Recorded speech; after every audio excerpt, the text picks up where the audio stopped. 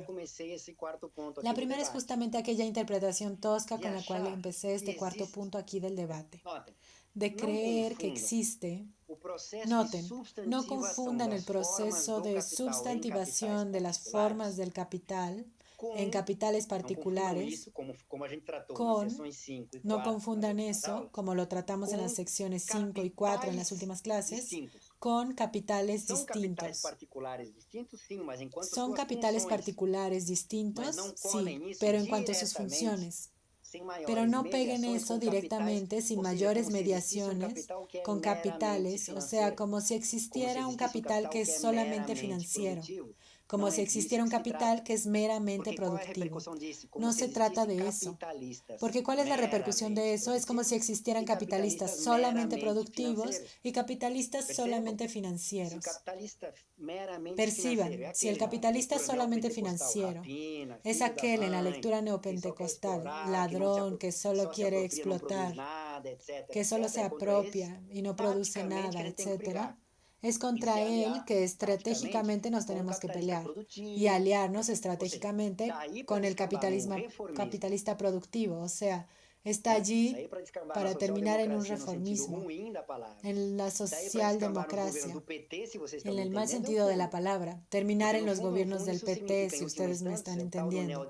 Es un brinco, porque en el fondo eso significa, en última instancia, el tal del neodesarrollismo, lo que está buscando hoy desde el desarrollismo estructural, encontrar la tal de la burguesía productiva nacional para que se pelee con la burguesía financiera imperialista.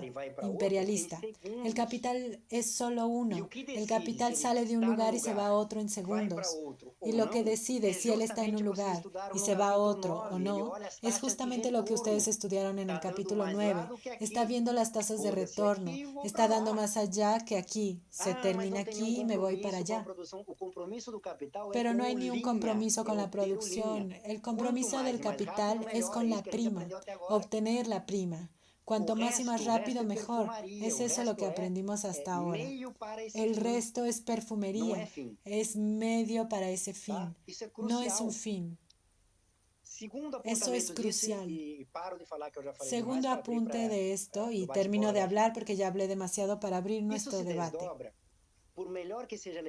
Esto se desdobla, por mejor que sea la lectura de las secciones 4 y 5, con esto que vimos, capital de comercio de mercancía, capital de comercio de dinero, que deviene en capital bancario, que incluye capital a interés, que deviene en capital ficticio, por lo tanto el capital bancario como siendo la síntesis, el sistema financiero, la síntesis de ese desdoblamiento dialéctico capital de comercio de dinero, en capital a interés, en capital ficticio, desdoblamiento del primero en el segundo y del segundo en el tercero, por mejor que sea ese entendimiento,